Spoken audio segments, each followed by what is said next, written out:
আপোনালোক সকলো চাই দিয়ক। আপোনালোক বেয়া নাপায় যদি অকণমান এটা চাই ধৰি সব সিফালে চাই ধৰি দিয়ক। আমাৰ টিকেটবিলাক চাইজ কৰিবলৈ এটা সুবিধা হ'ব।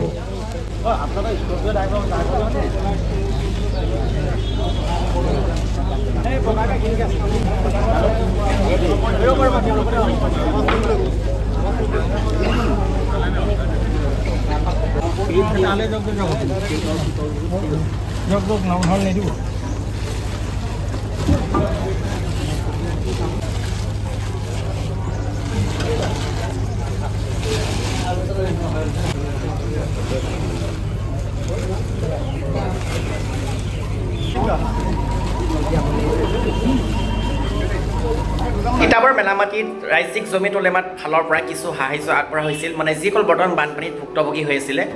তাৰে ভিতৰত আমি মিনিমাম 300 মানুহক ধৰিছিলোঁ, 300 মানুহৰ লিষ্ট বনাইছিলোঁ আৰু সেই 300 মানুহক দিয়া হৈছিলে। আৰু তাৰপিছতো মানুহ কিছুমান আহিছিলে, তেওঁলোকক আমি দিব নোৱাৰিলোঁ আৰু সেইবাবে আমাক বেয়াও লাগিছে। আৰু আপোনালোকে দুখ নকৰিব, পিছত যেতিয়া আকৌ আহিব আপোনালোকৰ লিষ্টখন বনাবলৈ চেষ্টা কৰিম বা আপোনালোকক অকণমান দিবলৈ চেষ্টা কৰিম। কাৰণ বৰ্তমান সময়ত আমি যিসকলক দিছোঁ তেওঁলোকৰ অৱস্থা বহুত বেয়া হৈ আছিলে, ঘৰত সোমাব পৰা নাই, সেইবাবে তেওঁলোকক অকণমান আগবঢ়াই দিয়া হ'ল সহায় অকণমান। আৰু আপোনালোকে দুখ নকৰিব আৰু পিছত যেতিয়া আহিব আপোনালোকক দিবলৈ অকণ চেষ্টা কৰিম। আমাৰ আই মাতৃসকল বা আমাৰ যিসকল ইয়াত ক্ষমা বিচাৰিছোঁ যে আমি বিগত আজাদ আলী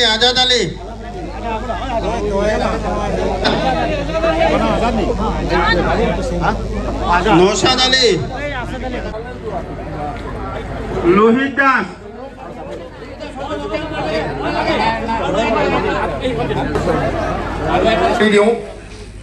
আমিনুল ইছলাম ডাঙৰীয়া চাহাব, প্ৰাক্তন বিধায়ক হয় ঢিং সমষ্টিত। সকলোৱে চিনি পাইছে, সকলোৱে টিভিত দেখি দেখি। আজি দুৰ্যোগৰ সময়ত এই এলেকাত আহি খৰা হৈছে অসম ৰাজ্যিক জমিয়ত উলামাৰ উপ সভাপতি আলহাজ মৌলানা আব্দুল মাহবুব চাহাব, তেখেতকো মই চিনাকি কৰি দিছোঁ। আমাৰ মাজত খৰা হৈছে নগাঁও জমিয়তৰ সম্পাদক মৌলানা আব্দুল সালাম চাহাব আৰু আমাৰ কেইবাজনো ব্যক্তি আৰু বিভিন্নজন ব্যক্তি আহিছে।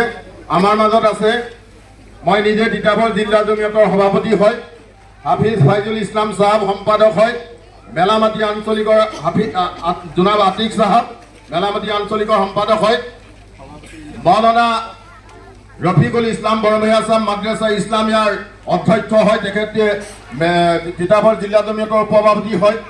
আমাৰ মাজত সহকাৰী সম্পাদক হিচাপে আছে মৌলানা মজহৰ চৰকাৰী কাজী চাহাব। আমাৰ মাজত আছে দেফাটিং আঞ্চলিকৰ সভাপতি জনাব ইমৰান চাহাব। বিভিন্ন আঞ্চলিকৰ কৰ্মীসকল আছে। আমি আপোনালোকৰ আশীৰ্বাদ আৰু দুৱাই আমি তিতাবৰ 3টা জেগা লৈছোঁ। আমি বৰহোলাত যাম, আমি তিতাবৰ টাউন এলেকালৈ যাম, আমি আৰু 2টা জেগা আছে, সেই 2টা জেগা আমি আমাৰ যিসকল ব্যক্তি আহিছে ৰাজ্যিকৰ পৰা আমি তেওঁলোকক অনুৰোধ কৰিম যে আমাৰ চুঙি এলেকাটো আছে আৰু তিতাবৰ কেইবা জেগাও আছে, যদি ওপৰলাই দিয়ে, যদি পাৰোঁ আমি নিশ্চয় সহায় কৰিবলৈ চেষ্টা কৰিম। কিন্তু এইডোখৰতে আপোনালোকক কওঁ, এখন ঘৰত 5জন যদি ব্যক্তি হয়, সকলোকে মাক বাপেকক সন্তুষ্টি কৰিবলৈ অসুবিধা হয়। ঠিক তেনেধৰণে আমি হয়তো সকলোকে সন্তুষ্টি কৰিব নোৱাৰোঁ, কিন্তু আপোনালোকে এটাই মনত ৰাখিব যে মোক নকৰিলে কি হ'ল, মোৰ কাষৰজনকতো সহায় কৰিছে। এই যদি চুক্ৰিয়াটো মানৱতাৰ কল্যাণৰ ফালে যদি চাই, মানুহৰ বাবেহে কৈছিলো। নামঘৰৰ আসনখন, নামঘৰৰ মণিকূটটো, নামঘৰ গীতাখন, ভাগৱতখন যদি কেনেবাকৈ যদি পানীত অনিষ্ট হৈছে, যদি উটুৱাই নিছে, তেতিয়াহ'লে আপোনালোকে তিতাবৰ জিলা জমিয়তৰ সভাপতিৰ লগত যোগাযোগ কৰক আৰু সেইটো ফটোসহ দিব। লোকচানটো কি হৈছে আমি চাম, আমি চাবিয়াই কৰিম। যদি আপোনালোক সঁচাকৈ যদি কিবা দিবলগীয়া হয়, আমি কিন্তু তিতাবৰ জিলা জমিয়ত আৰু আমাৰ যি ৰাজ্যিকৰ সভাপতি মৌলানা বদৰুদ্দিন আজমল চাহাবৰ ওচৰত নিশ্চয় আপোনালোকৰ হৈ আমি আৰজ কৰিম, চুপাৰিশ কৰিম। এইখিনিয়ে মোৰ বক্তব্য ৰাখিলোঁ। আপোনালোক বহুত দেৰি সময় ৰৈ আছে আৰু আমাৰ সাংবাদিক বন্ধুসকল, সাংবাদিক ভাইসকল আছে, আপোনালোকে সঁচাকৈ আপোনালোকৰ ওচৰত মই শুক্ৰিয়া আদায় কৰিলোঁ। আৰু মই ইয়াৰ পিছতে সকলোৱে পৰিচিত, তেখেতৰ আব্বা আছিল অসমৰ বুদ্ধিজীৱী, অসমৰ এজন বৃহত্তৰ ইছলামী শিক্ষা পণ্ডিত হযৰত মৌলানা মুফতি খাইৰুল ইছলাম আৰু আমাৰ তিতাবৰ জিলা জমিয়তৰ সম্পাদক হাফিজ ফাইজুল ইছলাম চাহাব আৰু তিতাবৰ জিলা পঞ্চায়তৰ অন্যান্য নেতৃবৃন্দ, আমাৰ মোৰ লগত অহা মুছলিম ষ্টুডেণ্ট ইউনিয়নৰ নেতা সঞ্জয় নায়ক কছাৰী গাঁও আহিছেনে?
চাউলটো ইখন গাড়ীত আহি আছে। ইনশাল্লাহ আমি আপোনালোককো খুব কম সময়তে, এতিয়া আমি আৰু এনেকৈ লাইন নকৰোঁ, আমি হাতে হাতে দিম আৰু ইনশাল্লাহ বিদায় কৰি দিম।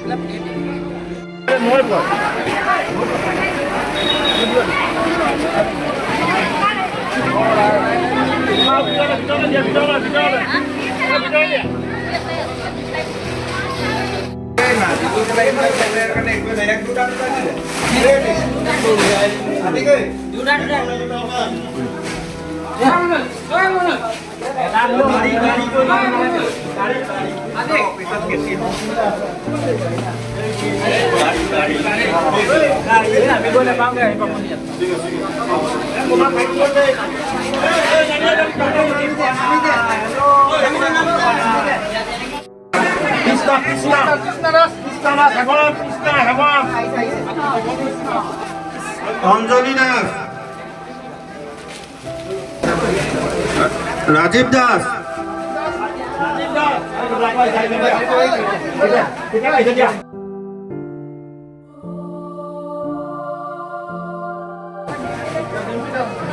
ভূপেন দাস, লুলু দাস, বাবা দাস, বাবা দাসৰ পিছত টুনি দাস,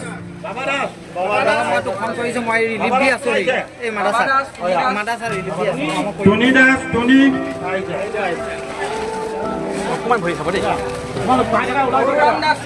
হৰুৰাম দাস, হৰুৰাম দাস, ইয়াৰ পিছত হ'ব কেদাৰ দাস, কেদাৰ পিংকি দাস,